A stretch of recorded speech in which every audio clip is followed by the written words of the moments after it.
Karena mau tidak mau kadang-kadang juga harus ada yang dalam tanda petik menggunakan money politik misalnya itu yang kadang-kadang akan membebani ketika nanti si calon terpilih.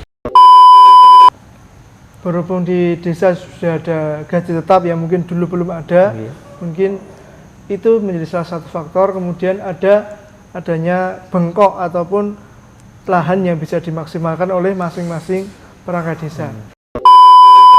Bukan caranya supaya kepilih 3 kali ya Pak. Ini lebih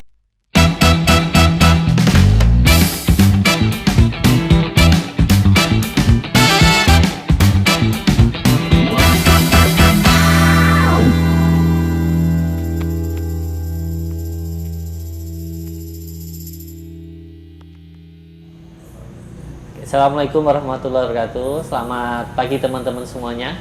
Kita berjumpa lagi dengan Lab IP Podcast. Nah, kita masih akan diskusi terkait dengan desa, yaitu pada kesempatan hari ini bersama dengan pemerintah Kelurahan Sumber Harul, Kecamatan Moyudan dan Sleman. Sudah hadir di sini ada Pak Lurah. Selamat pagi Pak Lurah, dan ada Mas Diva. Ini Mas Diva salah satu calon kemarin yang terpilih sebagai sekretaris desa. Nah, pada kesempatan hari ini kita akan diskusi terkait dengan proses seleksi perangkat desa terlebih dulu nih Pak Lurah. Pak Lurah ini sebagai Lurah kan sudah menjabat 3 periode nih Pak Lurah. Mungkin saya kira sudah memahami bagaimana sih dinamika pengisian perangkat desa nih Pak Lurah, dari aturan yang dulu hingga perda yang terbaru nih Pak Lurah nomor 10 tahun 2019 di Sleman. Menurut Pak Lurah, apakah aturan yang ada itu sudah ideal, sudah mendukung terciptanya perangkat desa yang mempunyai keterampilan atau dengan kebutuhan yang ada di kelurahan? Bagaimana Pak Lurah kira-kira? Terima kasih Pak Sakir. Dari saya selaku lurah desa, memang saya sudah 3 kali menjabat kepala desa, kemudian berubah menjadi lurah kelurahan. Ada beberapa kali kami mengadakan pengisian, pengisian terkait dengan perangkat desa. Dulu yang pertama kali untuk Dukuh itu menggunakan sistem pemilihan, melibatkan warga masyarakat. Langsung Pak Lurah. Ya, tentu saja ini juga semua saya kira ada sisi positif dan negatifnya. Tetapi barangkali menurut kami untuk aturan yang sistem Dukuh pemilihan langsung itu di satu sisi mungkin ya lebih heboh lah di tingkat masyarakat, itu lebih antara yang jadi dan tidak jadi itu kadang-kadang cukup lama untuk kembali untuk membangun. Tapi kalau dengan cara yang kemarin dengan tes, dengan seleksi pun kami mengalami 2 kali aturan aturan yang dulu itu hanya melibatkan panitia, kemudian melibatkan kabupaten yang menjalin kerjasama dengan perguruan tinggi, kemudian yang terakhir yang kami kerjasama dengan UMJ, alhamdulillah itu memberikan semacam nilai positif tersendiri bagi kami selaku lurah desa atau kepala desa pada saat itu. Alhamdulillah ada beberapa calon yang menurut kami sudah sangat sesuai dengan apa yang kami inginkan. Walaupun memang masih ada kekurangan di sana sini, itu saya kira hal yang wajar. Jadi saya kira lebih nyaman dengan proses pengisian dengan aturan yang terakhir, melibatkan perguruan tinggi di mana pemerintah desa atau kelurahan itu punya akses langsung dengan perguruan tinggi. Itu nilai plusnya bagi kami. Mungkin sebelum itu kan ada nilai-nilai lokal juga ada. Itu. Pak Lurah, tadi kan dulu kan ada misalnya pemilihan ya Pak. Tadi kan Dukuh misalnya prosesnya ada pilihan langsung, melibatkan warga lah Pak. Nah, itu kan mungkin biayanya itu lumayan Pak, kosnya. Betul. Nah, apakah dulu dinamika dengan pemilihan itu ketika misalnya nanti tidak terpilih sudah mengeluarkan biaya, itu dinamikanya gimana Pak Lurah? Atau ada yang sampai mengeluarkan biaya sekian ini Pak untuk jadi seorang Dukuh Pak? Di Sumber Arum seperti apa Pak kira-kira? Ya, jadi di Sumber Arum itu sampai dengan tahun 2010 kalau nggak salah ya, saya harus mengadakan pemilihan langsung. Itu memang dinamikanya cukup dinamis bahkan jauh-jauh hari sebelum proses pemilihan itu sudah dinamikanya sudah, dan itu kami rasakan sangat-sangat menguras energi, sangat-sangat menguras biaya, terutama dari para calon, karena mau tidak mau kadang-kadang juga harus ada yang dalam tanda petik menggunakan money politik misalnya itu yang kadang-kadang akan membebani ketika nanti si calon terpilih, meskipun terpilih itu wis carane wong anu ya babak belur lah seperti itu. Ya, saya kira lebih anu yang dengan cara seperti ini. Seperti ini. Pak, kalau misalnya tadi Pak Mas tanda kutip kan money politik lah ya Pak, karena kan bahasanya supaya warga memilih bahasanya gitu Pak. Nah, kalau mungkin Pak Lurah ada info atau kira-kira itu satu calon itu bisa habis berapa Pak modalnya Pak Lurah itu Pak untuk nyalon bisa orang perangkat desa itu? Tergantung kalau itu ya. Tergantung dari beberapa faktor. Kondisi sosial masyarakatnya sendiri. Duit apa enggak seperti misalnya. Kemudian juga tergantung dari para calonnya. Ketika para calon itu tidak terpengaruh oleh move yang kadang-kadang dimunculkan oleh timnya sendiri untuk bisa menggunakan money politik, sehingga ketika itu termakan dia akan menelan biaya yang cukup banyak. Iya, akhirnya nanti kerjanya menjadi kurang optimal. Seperti itu. Jadi memang sangat tergantung. Nah, kalau di Sumber Arum ya kira juga menurut kami belum begitu parah kaitannya dengan money politik, karena terus terang kalau dari saya sendiri selama 3 kali pengangkatan saya, itu saya betul-betul kami hindari money politik kalau saya. Tapi kalau Dukuh ya memang ada yang pakai money politik, ada yang tidak, ada yang gitu. Oke, terima kasih Pak Lurah. Ini Pak, tadi kan Pak Lurah lebih nyaman terkait dengan aturan yang baru ya Pak Lurah, karena kan punya kebebasan, keluasan dalam menentukan mitranya Pak. Ya. Nah, kira-kira keunggulan dari aturan yang sekarang itu seperti apa, dan Pak Lurah itu dalam menentukan mitra itu seperti apa Pak? Karena kan mohon maaf Pak Lurah, kadang-kadang kan ada walaupun sudah dipilih mitra yang bagus pun kadang masih ada ya Pak Lurah ini kecurigaan netralitas ini Pak. Nah, karena kan bisa nih kampus sana nih bisa kok dia. Jadi saya kira itu Pak Lurah. Nah, itu bagaimana Pak keunggulan pertama dari aturan yang ada, yang kedua menentukan mitranya itu harus seperti apa Pak? Ya. Gitu. Baik, jadi kalau saya tadi sampaikan bahwa keunggulan dari aturan yang terakhir ini adalah kami yang di desa punya akses langsung. Siapa yang kita? Dengan mitranya. Kalau jamaah mereka tidak. Iya, itu plusnya. Sehingga kami bisa menentukan. Oke. Nah, ketika kami seperti itu dengan niat baik kami, tentu saja dengan niat baik. Ada yang punya niat tidak baik. Barangkali seperti itu. Niat baik kami tentu saja kami mencari mitra yang betul-betul bisa kami percaya. Dan kinerjanya betul-betul profesional sehingga dapat menghasilkan nanti perangkat yang memang berdasarkan hasil seleksi itu dia yang terbaik. Saya kira itu nilainya di situ saya kira. Jadi mitranya mana yang paling bagus? Tentu saja saya juga cari ini mana. Menurut kami yang terbaik adalah ini. Itu yang meskipun saya juga tidak menentukannya sendiri. Saya sampaikan kepada teman-teman ini seperti ini, kalau ini, kalau ini. Alhamdulillah kemarin dengan UMY berjalan dengan baik. Kemudian jadi disampaikan kecurigaan barangkali saya selaku lurah desa atau mungkin panitia ada main dengan pihak perguruan tinggi misalnya seperti itu, ya saya kira memang itu sesuatu yang wajar dari masyarakat. Silahkan saja, tetapi kan nanti kita bisa buktikan. Artinya saya juga menjauhkan diri dari itu tadi namanya KKN, kemudian main peta umpet atau bagaimana supaya calon saya jadi. Alhamdulillah seperti kita lihat kemarin kan, anak saya saja yang maju juga tidak harus jadi. Artinya ini juga sebagai bentuk pertanggungjawaban saya sebagai lurah desa bahwa saya tidak menggunakan sistem KKN.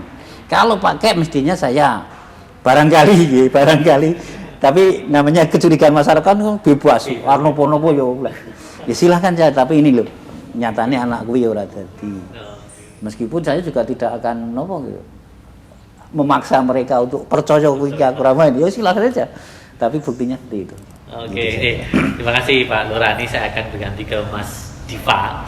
Sebagai anak muda ya Pak Lurah ya, Mas Diva kan umurnya masih 20-an tahun lah. Tapi tertarik menjadi seorang perangkat desa atau pamongkaruan. Kenapa kok nggak jadi PNS atau ASN atau mencoba yang lain? Kan jarang sekali Mas Diva sebagai seorang sarjana tapi mau nih atau minat untuk menjadi seorang perangkat desa, atau memang udah cari kerjaan yang lain nggak dapat, atau memang bagaimana nih Mas Diva?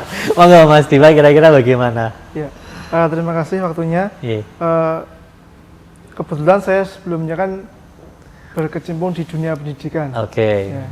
Dan mungkin dari sejak SMP saya senang untuk berorganisasi.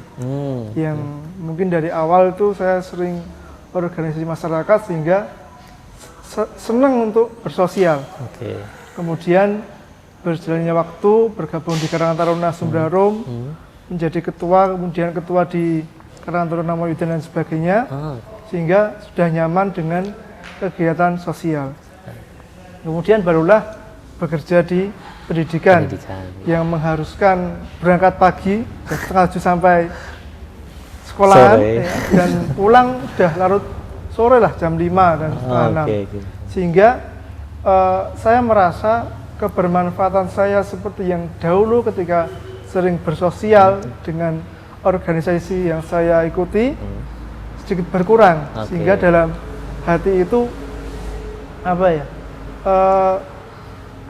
merasa kebermanfaatannya berkurang, sehingga lebih ya kita bekerja memenuhi kebutuhan hidup, tetapi juga ada kepuasan ketika kita bisa bersosial dengan masyarakat, bisa bermanfaat pada masyarakat. Sehingga melihat ada lowongan di desa kemarin yang mungkin jarak rumah dengan kantor cukup dekat, serta jam kerja yang mungkin berbeda dengan sekolah, sehingga waktu bersosial saya bisa saya gunakan untuk hal yang lain, bersosial di masyarakat, bermanfaat di masyarakat, sehingga itu menjadi salah satu alasan yang saya gunakan untuk mendaftar sebagai perangkat desa. Apakah ini Mas Diva, apakah karena waktu tadi ya, selama ini sudah aktif di organisasi masyarakat, kegiatan sosial sudah terbiasa, apakah itu yang menjadi faktor utama nih untuk menentukan oh iya saya mau ikut seleksi perangkat desa, atau atau karena sekarang ada siltapnya gitu. Karena kan cari lumayan ya Pak Lurah.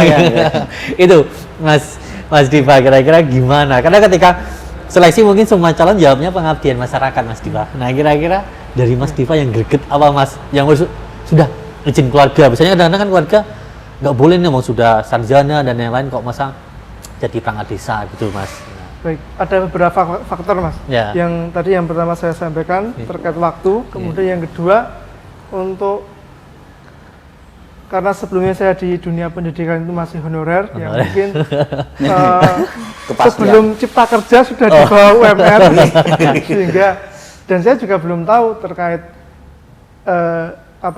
siltap di desa berapa, saya juga belum cari tahu dan belum tahu sampai saat itu. Kebetulan Pak Lek itu menjadi perangkat desa, sehingga diminta jajal dicoba jadi perangkat desa di Sumbersari. Oke, nah setelah terpilih nih Mas Diva itu kan otomatis kan dulu mungkin pas seleksi kan sudah punya mimpi nanti kalau terpilih akan seperti apa kontribusi, apalagi Mas Diva kan posisinya ya strategis lah di desa, yaitu sebagai caleg sekretaris desa kan, ini kan. Nah, selain Pak Lurah juga caleg ini posisinya strategis gitu kan. Nah, kontribusinya Mas Diva ini sebagai seorang pemuda yang mungkin diharapkan ya Pak Lurah ya untuk gebrakan-gebrakan di Sumber Arum ini, kira-kira bagaimana Mas Diva ini supaya menjawab tantangan bahwa anak muda itu ya juga punya kapasitas, punya kelebihan gitu kan. Ya iso gitu kan. Nggak harus yang lebih tua lah bahasa kutip ya gitu kan. Mungkin dari saya dari awal ketika saya mendaftar mungkin ya masih sedikit gambaran terkait apa yang bisa saya berikan kepada desa. Terus sedikit. Tapi dengan berjalannya waktu hingga dari waktu-waktu dari bulan Juli sampai sekarang ya sudah ada beberapa gambaran terkait kontribusi apa yang bisa saya sampaikan ke desa, yang bisa saya berikan kepada desa. Terkait adanya GOR, kebetulan saya lulusan sarjana di olahraga, sehingga adanya kompleks seperti ini, adanya GOR, adanya lapangan dan sebagainya, bisa digunakan sebagai sarana olahraga. Kedepannya memaksimalkan GOR tersebut untuk sarana olahraga, juga untuk misalnya mendatangkan atlet atau apa sebagai daya tarik dari warga masyarakat untuk berolahraga. Karena apa? Karena mungkin di Sumber Harum ini ada yang pengangguran dan sebagainya, ada beberapa, mungkin banyak juga nih. Wahana olahraga itu sebenarnya bisa dijadikan lahan untuk bekerja atau mencari uang. Karena seperti atlet misalnya main di antar klub itu juga punya penghasilan yang cukup lah untuk atau bahkan bisa melebihi dari pegawai dan sebagainya. Sehingga adanya lapangan bisa kita gunakan untuk nanti misalnya membuat klub sepak bola dan sebagainya yang belum ada, GOR yang mungkin belum bisa efektif kita gunakan, kita bisa mengundang misalnya ada kejuaraan apa, kita bisa bawa nganggo GOR Sumber Harum kan bisa kan, jadi sebagai langkah awal sehingga nanti adanya pedagang dan sebagainya juga berimbas ke mereka. Oke. Nah, itu tadi rencana yang bagus ya Mas Diva. Namun di masa pandemi ini bagaimana Mas Diva? Karena kan ya kita tidak bisa memprediksi ya Pak Lurah itu sampai tahun kapan? Apakah 2021, apakah 2022? Sedangkan masyarakat, mohon maaf, mungkin sudah jenuh dan mohon maaf, mungkin trustnya kepada pemerintah itu ya agak turun atau mungkin ya terus lah pokoknya saya nekat. Padahal kan sekarang kan angkanya sudah 700.000 lebih yang terkonfirmasi positif dengan meninggal 21.000 jiwa sendiri gitu kan. Tapi masyarakat mohon maaf sekarang sudah banyak aktivitas di luar. Nah, jangan tadi ide-ide yang menarik dari Mas Diva. Nah, bagaimana melihat situasi kondisi sekarang yang belum pasti lah bahasanya seperti itu Mas Diva kira-kira. Iya. Mungkin kalau saat ini memang belum bisa dilakukan, tapi kejenuhan antara aturan pemerintah terkait penanggulangan COVID kan pasti berbenturan dengan masyarakat, sehingga banyak sekali masyarakat yang tidak cocok dengan aturan pemerintah karena merasa sehat, merasa bagaimana dan sebagainya, sehingga pasti tidak cocok dengan aturan pemerintah. Terkait tadi yang saya sampaikan, sekarang banyak masyarakat yang mungkin sudah acuh dengan COVID ya, karena sudah jenuh dan sebagainya, sehingga banyak kegiatan-kegiatan yang mereka lakukan. Dan sekarang yang booming itu di DIY khususnya baru sepak bola. Ya teman-teman mungkin juga sudah jenuh lah cari kesibukan yang lain yang bisa bermanfaat, karena dengan olahraga yang teman-teman lakukan itu dengan alasan bisa meningkatkan imun, karena kan di pandemi saat ini apalagi musim penghujan, sehingga imun harus kita jaga. Sehingga terkait apa yang tadi saya sampaikan mungkin juga belum bisa maksimal dilakukan, tapi beberapa olahraga sudah mulai dilakukan oleh masyarakat seperti senam misalnya, sepak bola dan masing-masing dan lain-lain, bulu tangkis dan sebagainya. Oke, mungkin menarik Mas Diva. Ini Mas terkait dengan perekonomian di desa ini kan juga pasti terdampak. Nah, dengan sebagai perangkat desa yang baru, terus muda lagi kan diharapkan oleh masyarakat yang menguasai teknologi informasi dan komunikasi. Apalagi di era pandemi ini kan semuanya dituntut harus ada namanya IT atau digitalisasi lah terkait dengan pelayanan maupun digitalisasi UMKM dan yang lain. Pemerintah juga mengarah ke sana ya Mas Diva. Nah, kira-kira kalau gambaran bagaimana sih perekonomian desa di Sumber Harum ini dengan sebelum adanya pandemi, terus sekarang saat pandemi, apakah banyak beberapa usaha ekonomi produktif yang di masyarakat yang itu harus, mohon maaf, gulung tikar atau seperti apa, dan bagaimana treatmentnya atau intervensinya dari pemerintah desa Sumber Arum ini? Ya. Terkait dengan UMKM lah di Sumber Arum, terkait ekonomi di warga Sumber Arum, tentu pasti ada efeknya ke warga. Beberapa mungkin contohnya usaha makanan ataupun catering, tenda dan sebagainya, mereka mungkin off beberapa bulan. Karena di awal-awal COVID memang semua takut lah, hingga takut beraktivitas, hingga roda perekonomiannya juga berhenti.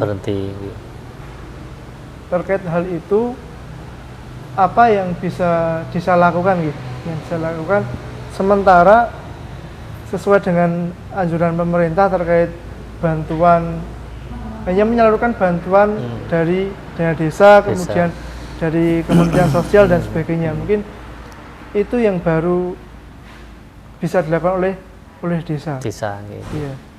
Oke, terima kasih Mas Diva. Ini saya kembali ke Pak Lurah. Kan dalam kondisi apapun pelayanan kepada masyarakat kan tidak boleh berhenti ya Pak Lurah. Nah, ya ini kira-kira apa sih Pak strateginya Pak Lurah untuk tetap memberikan pelayanan yang maksimal di masa pandemi ini Pak Lurah? Gitu kan. Kira-kira seperti apa Pak Lurah? Ya, alhamdulillah kalau di Sumber Arum saya kira tidak terlalu artinya kami tetap melayani masyarakat meskipun dengan protokol kesehatan yang tentu saja kita terapkan sesuai dengan apa yang disampaikan oleh pemerintah. Bagaimana kami mensosialisasikan kepada masyarakat terkait dengan pelayanan kami kepada masyarakat, ya meskipun kalau kita lihat kan mungkin dirasa kurang nyaman, tapi itulah yang harus kita lakukan untuk tetap bisa melayani masyarakat, tetapi juga tetap bisa mencegah terjadinya penularan COVID-19. Itu yang kami lakukan.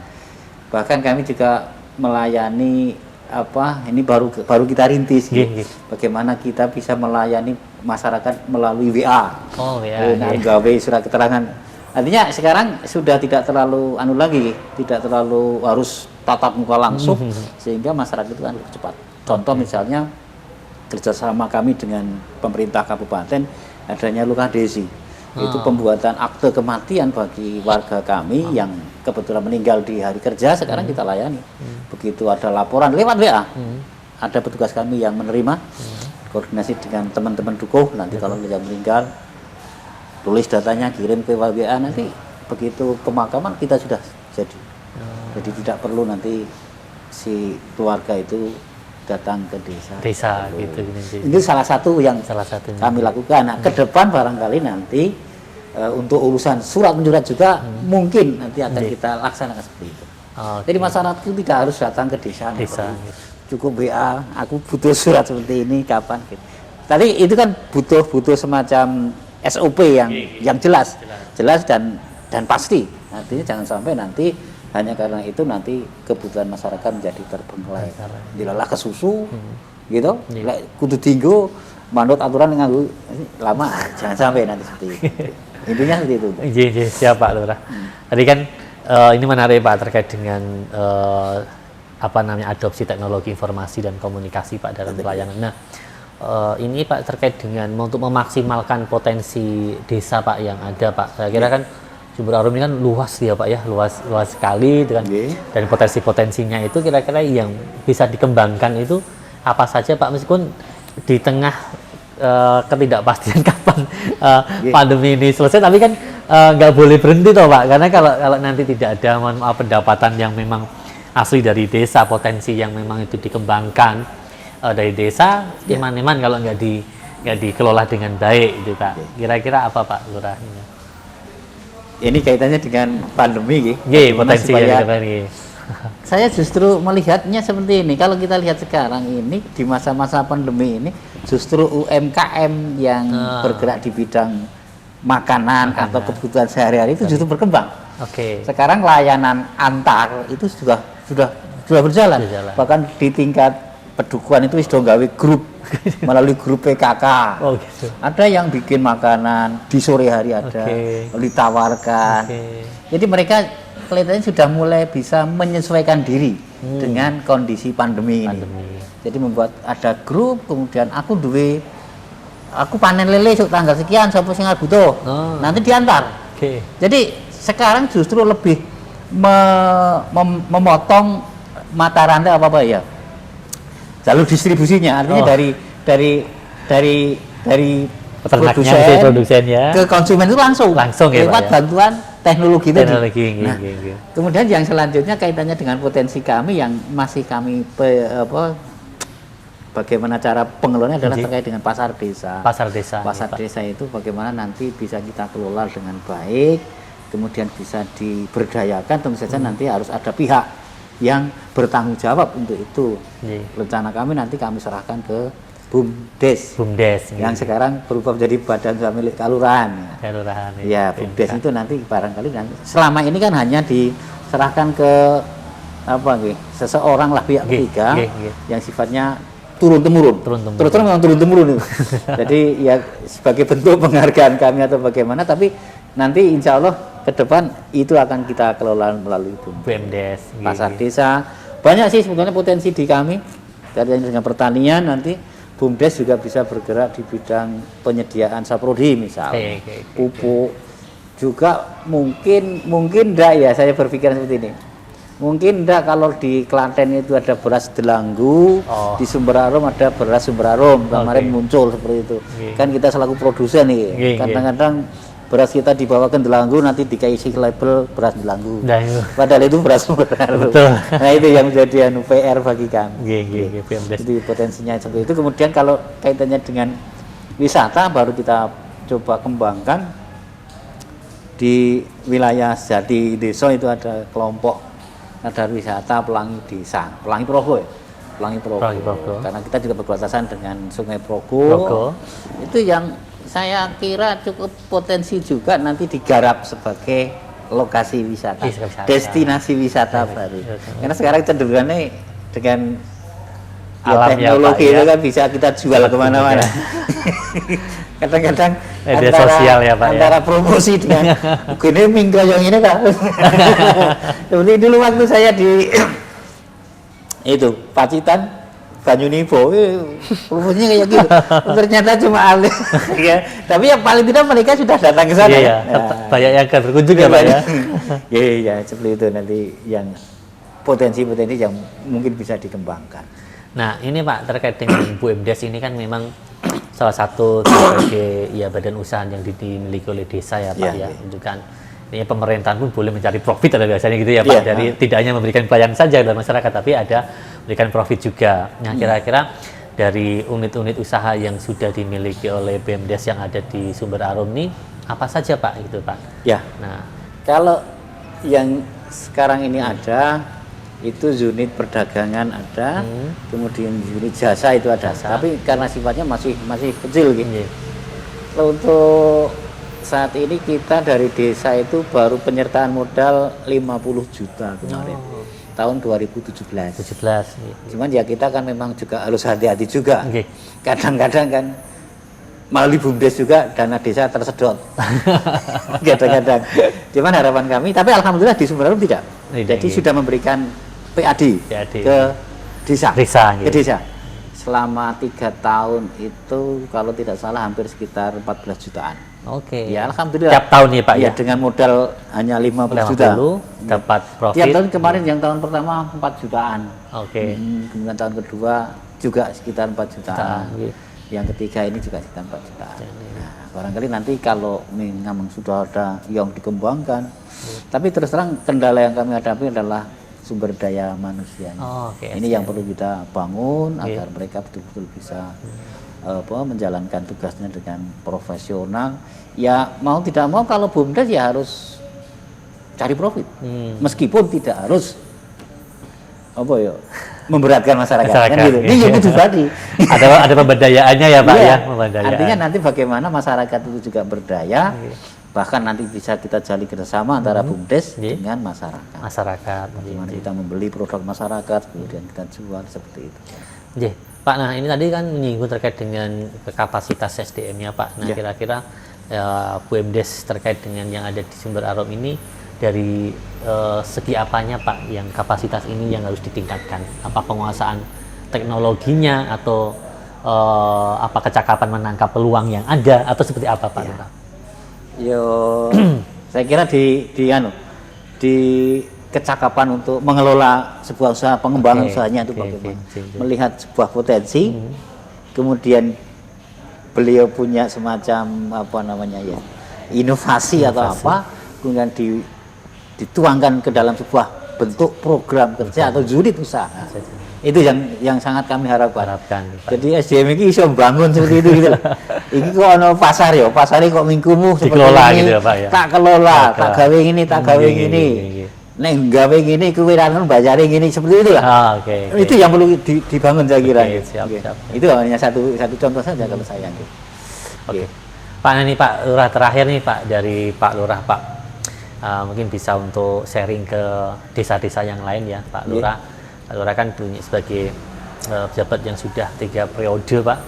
Nah, bagaimana Pak mengelola potensi desa yang ada dengan karakteristik warga yang macam-macam ya Pak Lurah. Terus di masa pandemi ini pun tetap harus menjaga stabilitas politik, terus ekonomi juga toh Pak kan, supaya kan dinamika di warga itu bisa berjalan dengan baik lah Pak intinya. Nah, monggo Pak, apa yang bisa disampaikan kepada teman-teman mungkin desa-desa lain Pak Lurah gitu kan. Bukan caranya supaya kepilih 3 kali ya Pak kan. Ini lebih ke bagaimana terkait dengan pelayanan kepada masyarakat Pak. Monggo. Jadi memang itulah keunikan desa itu sendiri. Jadi lurah itu kudu pinter-pinter lah. Kadang-kadang aturan dari pemerintah sendiri ketika saklek diterapkan di masyarakat itu kan pasti akan muncul ada semacam penolakan atau adaptasi dulu. Ini yang perlu seni untuk bagaimana caranya masyarakat tidak menolak 100%, tapi bagaimanapun aturan itu juga tidak terlalu dianggap beban oleh masyarakat. Itu poinnya di situ. Kemudian terkait dengan pandemi misalnya kan saya selaku penanggung jawab gugus tugas itu kan tidak hanya mencegah corona, tetapi saya tetap harus menjaga agar masyarakat itu tetap kondusif. Karena dari dampak aturan, tata cara, protokol kesehatan yang ada itu kadang-kadang ketika diterapkan di masyarakat akan menimbulkan gesekan. Gesekan antara mungkin keluarga orang yang terkonfirmasi positif atau orangnya sendiri dengan masyarakat. Pada saat awal-awal COVID kemarin memang cukup heboh, karena masyarakat masih begitu panik, begitu terkonfirmasi positif, mereka panik iki dan sebagainya. Nah, tugas kami lah untuk mengkondisikan itu. Tentu saja memang banyak dinamikanya, karena masyarakat juga macam-macam. Ono sing angel didongke, gitu. Ono sing pemberian bantuannya Pak itu, langsung pakon bantuan. Alhamdulillah, tapi sampai saat ini untuk Sumber Arum semua masih bisa kita atasi. Tidak sampai muncul misalnya ada penolakan. Alhamdulillah tidak ada penolakan jenazah juga tidak ada. Penolakan yang datang dari luar juga alhamdulillah tidak ada. Kalau kita bandingkan dengan desa lain, ada itu yang harus ditolak. Mosokan balingan ini bapak ini tidak turun yang hotel gitu. Alhamdulillah di kita enggak. Jadi memang perlu yang paling utama dibangun adalah komunikasi yang baik, komunikasi yang benar. Komunikasi yang tidak baik juga akan nanti natoni masyarakat. Jadi komunikasi dengan baik dengan masyarakat. Yang paling utama memang komunikasi ya Pak. Dan juga harus konsisten juga. Terhadap apa yang disampaikan ya. Konsisten dengan yang kita sampaikan. Kemudian di sisi lain kita juga harus menjaga jangan sampai kita melanggar aturan kan. Karena ada aturan dari sana. Kadang-kadang karepe masyarakat itu tidak cocok dengan aturan. Itu yang harus kita siasati. Menarik sekali nih apa yang disampaikan Pak Lurah terkait dengan supaya menjaga bagaimana dinamika di masyarakat itu tetap stabil dan masyarakat itu juga punya trust yang bagus kepada pemerintah desa Pak Lurah. Terima kasih Pak Lurah. Terakhir ini Mas Diva sebagai perangkat desa yang baru, muda dan dihadapkan dengan kondisi yang langsung tantangannya luar biasa di pandemi. Beda mungkin yang tahun 2019 jadi perangkat itu kan, ini tidak ada pandemi. Tapi jenengan ini begitu terpilih, masih mungkin pengalaman di pemerintah desa selama ini belum begitu paham semuanya gitu. Mas Diva tadi seperti sampaikan, tapi jenengan dihadapkan dengan tantangan yang baru gitu kan nggak mungkin harus mundur kalau Mas gitu kan.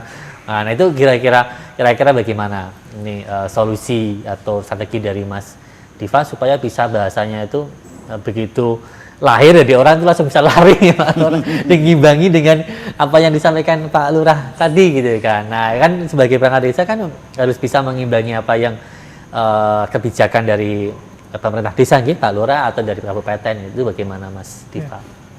Baik, yang pertama mungkin baru 5 bulan saya di kelurahan sehingga masih adaptasi yang mungkin sebelumnya di dunia pendidikan ke dunia pemerintahan. Beda jauh ya? Beda. Sebelumnya di lapangan, terus sekarang di ruangan. Sehingga berbeda jauh, sehingga harus adaptasi yang dituntut adaptasi yang cepat. Ya. Selain itu juga dihadapkan dengan langsung adanya pandemi di Sumber Harum juga.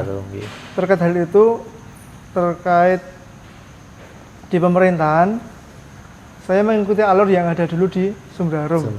Karena sebagai perangkat baru sehingga belum banyak tahu dunia pemerintahan seperti apa dan sebagainya, sehingga saya ikuti alurnya terlebih dahulu.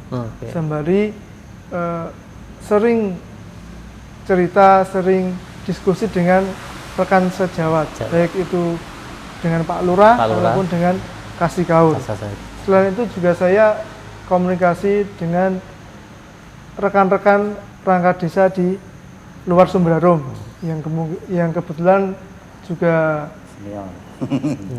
carik atau sekdes di beberapa desa di luar Sumber Harum. Saya juga berkomunikasi terkait penanganan COVID maupun dengan tupoksi sebagai sekdes di kelurahan seperti apa yang mungkin mereka lebih berpengalaman, lebih tahu dan sebagainya, sehingga saya banyak belajar dari Pak Lurah, dari pamong di Kelurahan Sumber Harum, serta dari perangkat desa di luar Sumber Harum. Oke, terima kasih Mas Diva ini, menarik sekali. Sekali lagi Mas Diva, pesan buat anak-anak muda, nah kan supaya ya tidak harus PNS gitu kan, tidak harus begitu lahir. Nanti kalau pas TK tanya, nanti kalau bisa jadi apa? Dokter gitu kan, jadi apa? Tapi ketika nanti mungkin ketika sekolah ya Pak Lurah tanya nanti kalau sudah dewasa ingin jadi apa? Saya ingin jadi pamong kelurahan atau apa? Karena saya kira itu semangatnya anak-anak muda sekarang kan dibutuhkan dari pemerintah kelurahan gitu Mas. Mas Diva ini kira-kira ajakan ini dari Mas Diva supaya ya anak-anak muda tuh jangan malu gitu untuk jadi seorang perangkat desa gitu kan. Dan orang tua pun juga tidak melarang ketika anaknya itu tertarik atau minat menjadi perangkat desa atau pamong kelurahan. Nah, pesan dari Mas Diva apa nih, Mas? Monggo disampaikan. Ya, buat teman-teman yang mungkin berkeinginan menjadi perangkat desa, yang pertama terkait dengan perangkat desa tidak harus menjadi mungkin PNS, dokter dan sebagainya. Berhubung di desa sudah ada gaji tetap yang mungkin dulu belum ada, mungkin itu menjadi salah satu faktor. Kemudian adanya bengkok ataupun lahan yang bisa dimaksimalkan oleh masing-masing perangkat desa. Itu yang mungkin bisa diolah oleh masing-masing perangkat desa. Dan kedepannya dari hasil olahan bengkok tersebut mungkin bisa melebihi dari gaji PNS ataupun dokter dan sebagainya jika kita bisa mengolahnya dengan baik. Kemudian yang kedua, program dari Pak Presiden Pak Jokowi membangun dari desa ya, dengan adanya dana desa tersebut sehingga kedepannya desa itu bisa mandiri. Bisa mandiri sehingga jika kedepannya tidak ada bantuan dari pemerintah, desa itu diharapkan bisa mandiri berjalan sendiri. Tentunya perlu SDM yang bagus, yang baik untuk mengisi di perangkat desa masing-masing. Sehingga dibutuhkan pemuda-pemuda yang mempunyai gagasan inovasi yang tinggi terhadap desa teman-teman semuanya. Bayangkan jika sebuah desa itu memiliki potensi yang banyak, kemudian bisa berdiri sendiri tanpa mengandalkan dana dari pemerintah, seperti mungkin di Klaten, Bulponggo, kemudian di Jawa Timur juga ada, mereka memiliki pendapatan desa yang cukup besar, sehingga bisa mengelola desanya sendiri dengan baik, sehingga program dari Pak Jokowi, Pak Presiden, yaitu membangun desa dari bawah itu bisa berhasil.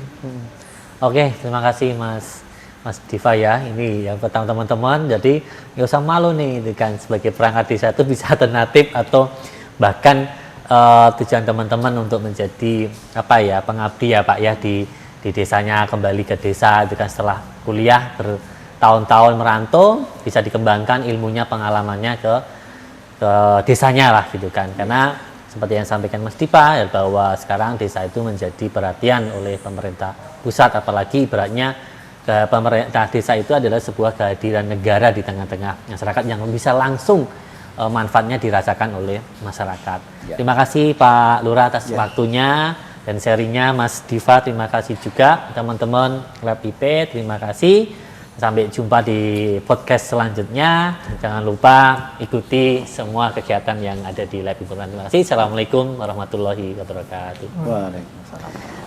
Terima kasih Pak Lurah, Mas Diva.